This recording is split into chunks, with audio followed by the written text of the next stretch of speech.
একদিন বিরতির পর রাজ্য বিধানসভার চলতি শীতকালীন অধিবেশন আজ সকাল 11টায় পুনরায় শুরু হয়েছে। আজ এই অধিবেশনের শেষ দিন। উল্লেখ্য, গত 10ই জানুয়ারি থেকে 3 দিনের অধিবেশন শুরু হয়। রাজ্য বিধানসভা অধিবেশনে আজ মুখ্যমন্ত্রী, মন্ত্রী, বিধায়ক, অধ্যক্ষ, উপাধ্যক্ষ, মুখ্য সচেতকদের বেতন ভাতা, পেনশন ও অন্যান্য সুবিধা সংক্রান্ত সংশোধনী বিল পাশ করা হয়। পরিষদীয় মন্ত্রী রতনলাল নাথ বলেন, এই বিলে বেতন ভাতা বৃদ্ধি, পেনশন বৃদ্ধি ছাড়াও যে কোনো সময়ের জন্য বিধানসভা সদস্য হলেই তিনি পেনশনের উপযুক্ত হবেন বলে সংশোধনী আনা হয়েছে।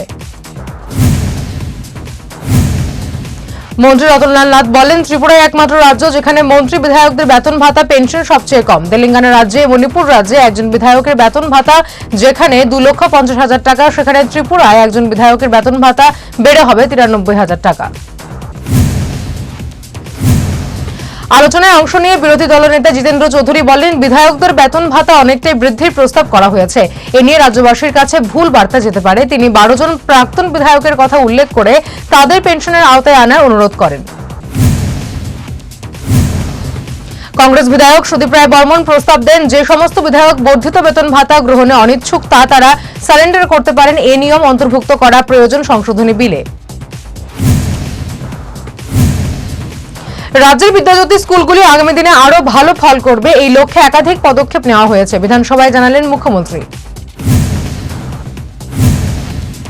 খেজুরবাগান এলাকা থেকে 2 জন ড্রাগ এবং গাঁজা ব্যবসায়ীকে আটক করে এনসিসি থানার পুলিশ। আজ তাদের কোর্টে তোলা হবে বলে জানান এনসিসি থানার ওসি সুশান্ত দেব। ন্যায্য পাওনা না পেয়ে অনির্দিষ্টকালের জন্য কর্মবিরতির ডাক দিল শান্তিরবাজার জেলা হাসপাতালের সাফাই কর্মীরা।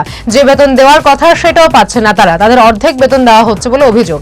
এই ধরনের সমস্যা নিরসনে মুখ্যমন্ত্রীর দৃষ্টি আকর্ষণ করার জন্য আহ্বান করেন কর্মবিরতি ডাক দেওয়ার সাফাই কর্মীরা। গতকাল শেষ হয়েছে বইমেলা, এখন ঘরে ফেরার পালা। পুস্তক বিক্রেতাদের সঙ্গে কথা বলে ভিন্ন রকমের মতামত পাওয়া গেল। কেউ বলছে গতবারের তুলনায় ব্যবসা ভালো হয়েছে, আবার কেউ বলছে ব্যবসা সেরকম হয়নি। তবে একটি ব্যাপারে ব্যবসায়ীদের বেশিরভাগই একমত, আগরতলার প্রাণকেন্দ্রে বইমেলাটি হলেই ভালো ছিল, তাহলে লোক সমাগম এবং ব্যবসা ভালো হতো। অন্যান্য বছর রাজ্য সরকার, পৌর নিগম, পঞ্চায়েত, বিভিন্ন দপ্তর বই ক্রয় করত, কিন্তু এবছর একটি বইও ক্রয় করেনি বলে অভিমত ব্যবসায়ীদের।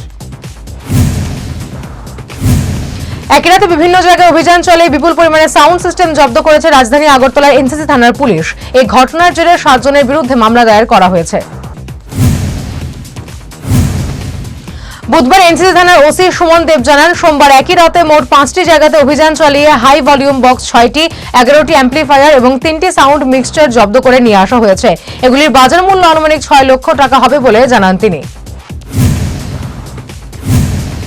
রাত 1টা, 2টো, 3টে পর্যন্ত উচ্চস্বরে সাউন্ড সিস্টেম বাজানোর অভিযোগ আসছিল বিভিন্ন এলাকা থেকে। এই অভিযোগের প্রেক্ষিতে তারা অভিযান চালিয়ে মিউজিক সিস্টেমগুলো জব্দ করেন। সে সঙ্গে 7 জন মালিকের বিরুদ্ধে আদালতে মামলা পাঠানো হয়েছে বলেও জানান ওসি। সাবরুমে বিদ্যুতের পরিকাঠামো উন্নয়নে একটি নতুন পালক যুক্ত হলো। বৃহস্পতিবার দুপুরে সাবরুম মহকুমা বিদ্যুৎ স্টেশনে 132 কেবি লাইনের বিদ্যুৎ সংযোগ কার্যকরী হলো। এর আগে এই স্টেশনটি 66 কেবিতে ছিল। রোমান স্ক্রিপ্টের দাবিতে পুনরায় বৃহস্পতিবার মহাকরণে গেটের সামনে বিক্ষোভ প্রদর্শন করল টিএসএফ। বিধানসভায় তাদের এই দাবি কেন উত্থাপন করা হচ্ছে না তা নিয়ে বিক্ষোভ টিএসএফ এর। পুলিশ তাদের আটক করে, সেখান থেকে তাদের অরুন্ধতিনগর পুলিশ গ্রাউন্ডে নিয়ে যাওয়া হয়। টিএসএফ এর একটাই দাবি, যতক্ষণ পর্যন্ত তাদের এই দাবি পূরণ না হবে ততদিন পর্যন্ত টিএসএফ তাদের বিক্ষোভ চালিয়ে যাবে। ফের ভয়ঙ্কর দুর্ঘটনা আগরতলা বিজয় কুমার চৌমোহন স্থিত এলাকায় 2টি গাড়ির মুখোমুখি সংঘর্ষে শিশু সহ অল্প বিস্তর আহত স্ত্রী ও স্বামী। ঘটনাস্থলে পশ্চিম থানার পুলিশ আসার পূর্বেই অপর গাড়িতে থাকা 4 যুবক ঘটনাস্থল থেকে পালিয়ে গেল।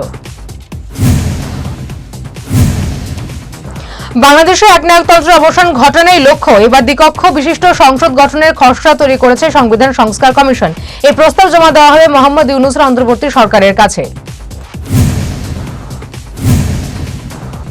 সীমান্তে কাঁটাতার নিয়ে সংঘাতের জের একে অপরের রাষ্ট্রদূতদের তলব করে ভারত ও বাংলাদেশ। গতকাল দিল্লিতে নিযুক্ত ঢাকার হাই কমিশনারকে সাউথ ব্লকে তলব করা হয়। এরপরই সুনরম করল বাংলাদেশ। তাদের স্বরাষ্ট্র উপদেষ্টা জাহাঙ্গীর আলম চৌধুরী জানালেন, ভারত বাংলাদেশ সীমান্তে এখন কোনো উত্তেজনা নেই এবং পরিস্থিতি মোটামুটি স্বাভাবিক রয়েছে। এ নিয়ে আলোচনায় বসা হবে। এবার উচ্চ আদালতে চিন্ময় কৃষ্ণের জামিন মামলা, ঢাকা হাইকোর্ট মিলবে ন্যায় বিচার। সোমবার ঢাকা হাইকোর্টে জামিন মামলা শুনানি হওয়ার কথা। এর আগে চট্টগ্রামের নিম্ন আদালতে জামিন খারিজ হয়েছে চিন্ময় প্রভুর।